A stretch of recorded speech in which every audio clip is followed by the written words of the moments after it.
Hello friends, कैसे हैं आप लोग। आशा करते हैं कि आप लोग अच्छे होंगे, स्वस्थ होंगे और आप लोगों की तैयारी अच्छी चल रही होगी। तो आज के इस वीडियो में राजस्थान सीईटी ग्रेजुएशन लेवल और ट्वेल्थ लेवल की एक और टेस्ट सीरीज़ मैं आप लोगों के सामने लेकर हाजिर हूँ। ये टेस्ट सीरीज जो है आप लोगों की मोटर वाहन उप निरीक्षक जो आपका एग्ज़ाम हुआ है 15 फरवरी 2022 को, ये पूरा पेपर मैं आपको सॉल्व कराने वाला हूँ। तो वीडियो काफ़ी इंपॉर्टेंट रहने वाला है आप लोगों के लिए, तो इस वीडियो को पूरा ज़रूर देखिए। वीडियो अच्छा लगे वीडियो को लाइक और शेयर ज़रूर करें, और जिन बच्चों ने चैनल को सब्सक्राइब नहीं किया है तो प्लीज़ चैनल को सब्सक्राइब करके नोटिफिकेशन बेल ऑन करना ना भूलें। तो चलिए स्टार्ट करते हैं आज का वीडियो। सभी छात्रों से निवेदन है हाथ जोड़कर कि सभी छात्र वीडियो को लाइक करें, क्योंकि आप लोग वीडियो को लाइक नहीं करते। मैं आप लोगों के लिए इतनी मेहनत करता हूँ, मैं आप लोगों से सिर्फ और सिर्फ एक लाइक की उम्मीद करता हूँ, बाकी मैं आप लोगों से कुछ भी नहीं मांगता हूँ।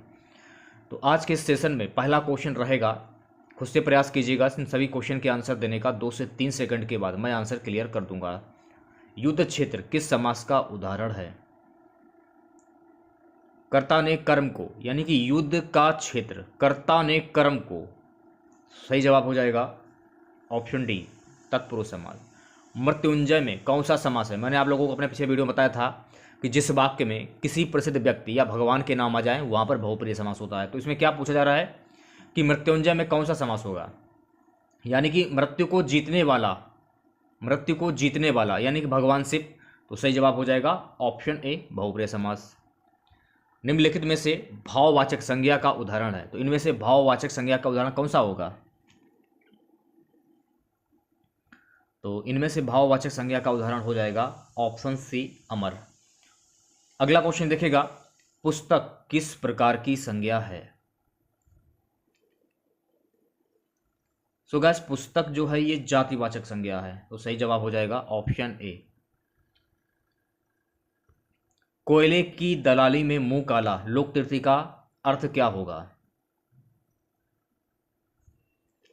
कोयले की दलाली में मुंह काला, बुरी संगति से बदनामी होना स्वाभाविक है, तो सी वाला जो ऑप्शन है आपका करेक्ट हो जाएगा। टेढ़ी खीर मुहावरे का सही अर्थ क्या होगा? टेढ़ी खीर मुहावरे का सही अर्थ क्या होगा? टेढ़ी खीर मुहावरे का सही अर्थ होता है ऑप्शन बी कठिन काम। 7वां क्वेश्चन देखिएगा, किस मुहावरे का अर्थ संदेह होना? तो देखिए, संदेह होना यानी कि माथा ठनकना। अगर आपको किसी पर संदेह होता है तो आपके माइंड में आता है कि ये शख्स ऐसा है, इसने कोई गलत काम किया है, तो आपका माथा ठनकेगा। तो सही जवाब हो जाएगा ऑप्शन बी। 8वां क्वेश्चन देखिएगा, ओहो मेरा सिर फटा जा रहा है अर्थ के आधार पर वाक्य का कौन सा भेद होगा? ओह मेरा सर फटा जा रहा है अर्थ के आधार पर कौन सा भेद होगा? तो इसमें हो जाएगा विस्मयवाचक वाक्य, तो सही जवाब हो जाएगा ऑप्शन ए। गाइस अगला क्वेश्चन देखेगा नमा, पुस्तकें मिल जाती तो विद्यार्थी पढ़ लेते, वाक्य इसका उदाहरण है। पुस्तकें मिल जाती तो विद्यार्थी पढ़ लेते, वाक्य इसका उदाहरण है। तो इसका उदाहरण हो जाएगा संकेतवाचक वाक्य, सही जवाब हो जाएगा ऑप्शन बी। 10वां क्वेश्चन देखिएगा, सिंह शब्द के पर्यायवाची शब्द क्या होंगे? तो सिंह शब्द के पर्यायवाची शब्द क्या होते हैं? केसरी, वनराज, सही जवाब हो जाएगा ऑप्शन ए। 11वां क्वेश्चन देखिएगा, किस विकल्प में सभी शब्द परस्पर पर्यायवाची हैं? किस विकल्प में सभी शब्द परस्पर पर्यायवाची हैं? अब देखिएगा, इसमें मारुत, अनिल, समीर ये पर्यायवाची हो जाएंगे। निम्न में से सही विलोम युग्म कौन सा होगा? सही विलोम युग्म कौन सा होगा? तो सही विलोम युग्म हो जाएगा ऑप्शन वी खंडन, मंडन। याचक का विलोम शब्द क्या होगा? तो यहां पर बात हो रही है याचक की, तो याचक का विलोम शब्द क्या होगा? दाता, देनदार, भिखारी, योगी। तो याचक का विलोम शब्द होता है ऑप्शन ए दाता। निर्यात का संधि विच्छेद क्या होगा बताइएगा? निर्यात का संधि विच्छेद क्या होगा? तो निर्यात का संधि विच्छेद हो जाएगा निधनयात। अगर पूछा जाए कि निर्यात में प्रयुक्त संधि कौन सी होगी तो यहां पर हो जाएगी विसर्ग संधि। अगला क्वेश्चन देखेगा, घोड़ा धन सवार की संधि क्या होगी, बताइएगा। घोड़ा धन सवार की संधि क्या होगी, तो घोड़ा धन सवार की संधि हो जाएगी घोड़सवार। ऑप्शन ए करेक्ट हो जाएगा। 16वां क्वेश्चन देखेगा, निम्नलिखित में से सही संधि विच्छेद का चयन कीजिए। इसमें पूछा जा रहा है सही विच्छेद का चयन कीजिए। सही संधि विच्छेद का चयन करना है आप लोगों को। तो इसमें से सही संधि विच्छेद हो जाएगी इति धन आदि। तो सही जवाब हो जाएगा ऑप्शन बी। नेक्स्ट क्वेश्चन की ओर बढ़ते हैं।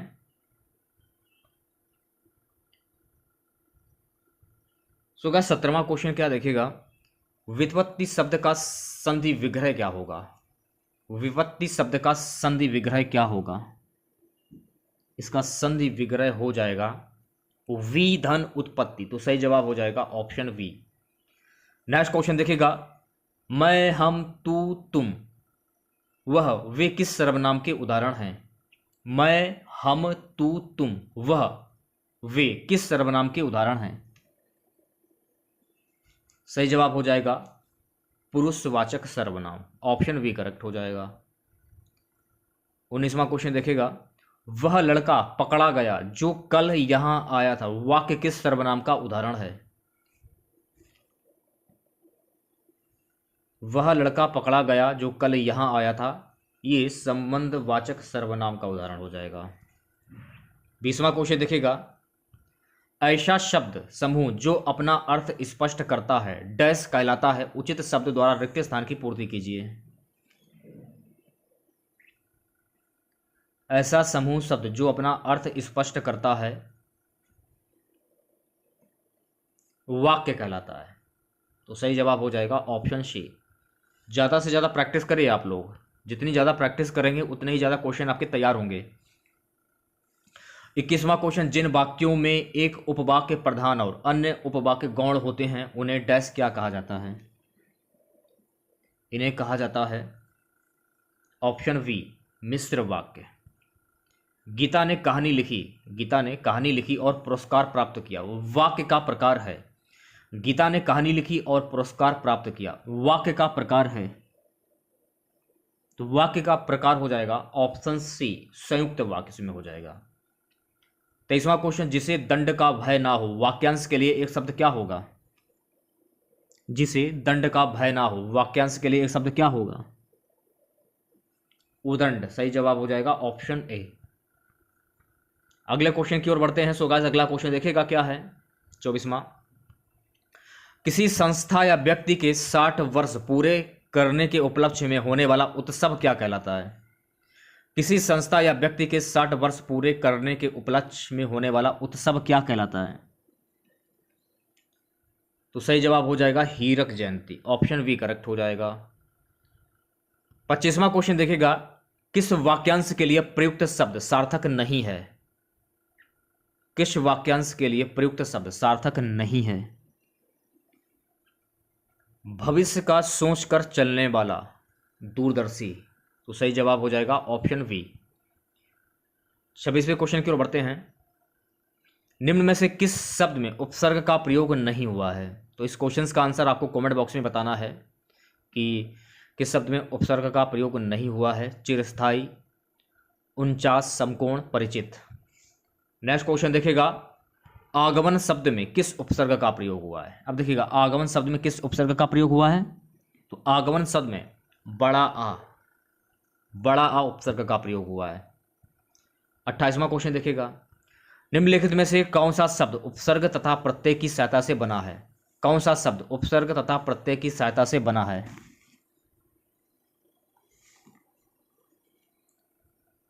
प्रयोहातिशिक जो शब्द है ये उपसर्ग तथा प्रत्यय की सहायता से बना है।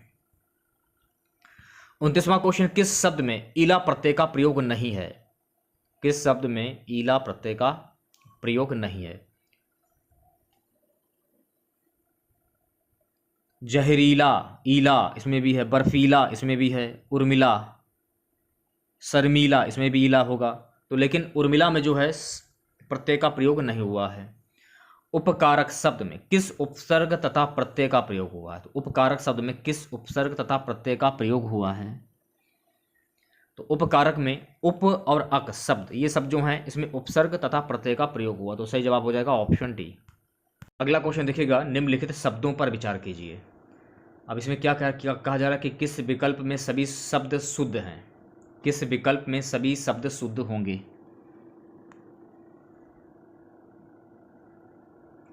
तो ऑप्शन वी जो है आपका ये करेक्ट हो जाएगा, पहला वाला, दूसरा और चौथा। 33वां क्वेश्चन देखिएगा, निम्नलिखित में से कौन सा वाक्य शुद्ध है? पढ़िए और आंसर सोच समझकर दीजिएगा। निम्नलिखित में से कौन सा वाक्य शुद्ध है?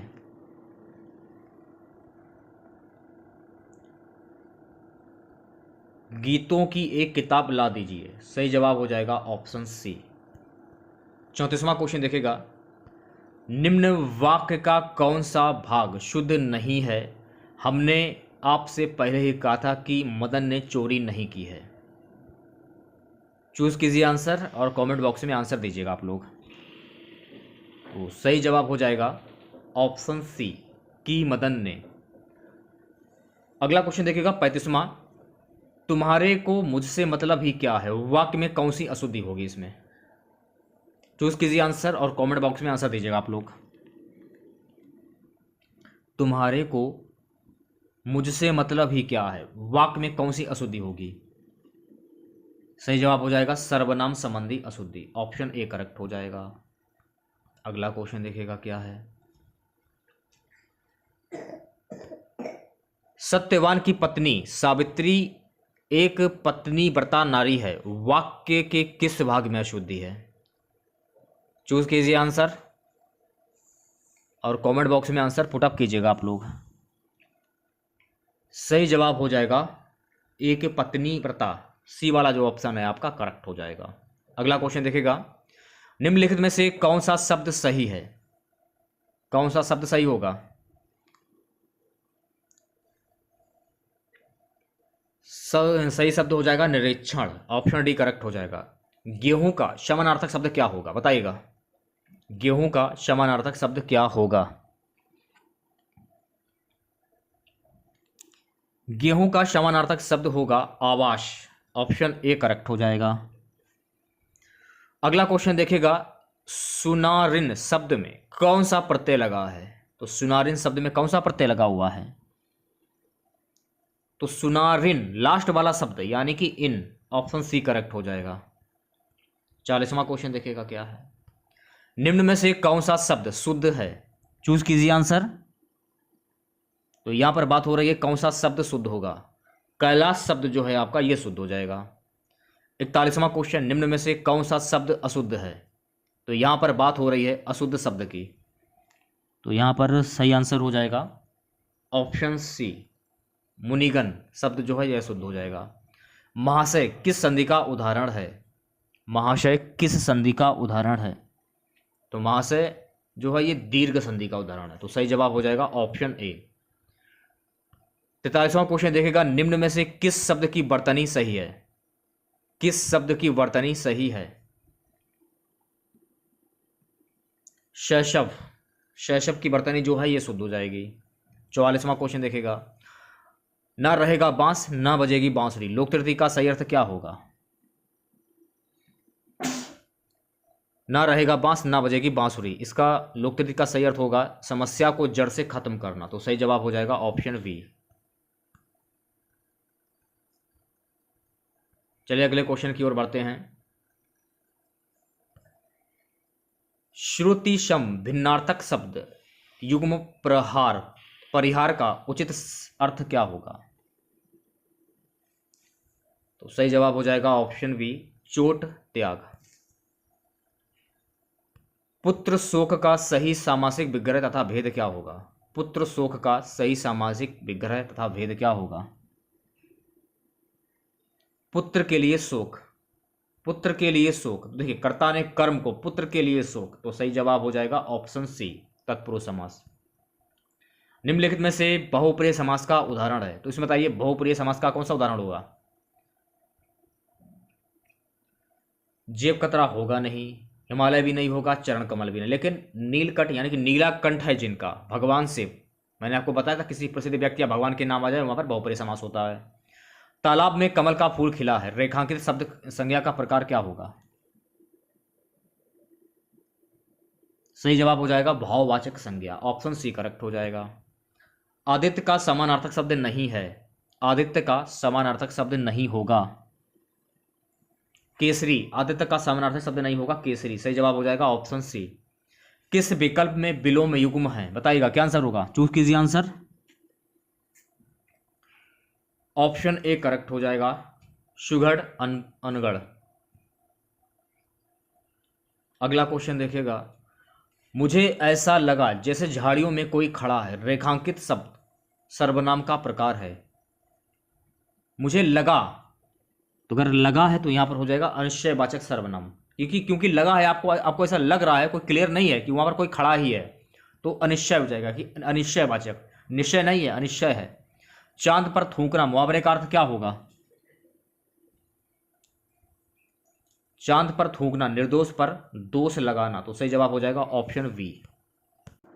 आकाश को चूमने वाले वाक्यांश के लिए एक शब्द क्या होगा? अब देखिए इसमें दो ऑप्शन दिए गए हैं, क्योंकि आकाशवाणी होगा नहीं, आकाश चुंबन होगा नहीं। आकाश को चूमने वाला गगनचुंबी भी होता है और आकाश चुंबी भी होता है, तो दो ऑप्शन दिए गए हैं, इसलिए आयोग ने इस क्वेश्चन को हटा दिया था। किस विकल्प में शब्द योम का अर्थभेद सही है, चूज कीजिए आंसर। तो सही जवाब हो जाएगा ऑप्शन सी, चरण चारण और पैर भाट। परामर्श शब्द में कौन सा उपसर्ग होगा, बताइएगा, चूज कीजिए आंसर। परामर्श में कौन सा उपसर्ग होगा? तो परामर्श शब्द में हो जाएगा परा उपसर्ग, तो सही जवाब हो जाएगा ऑप्शन बी।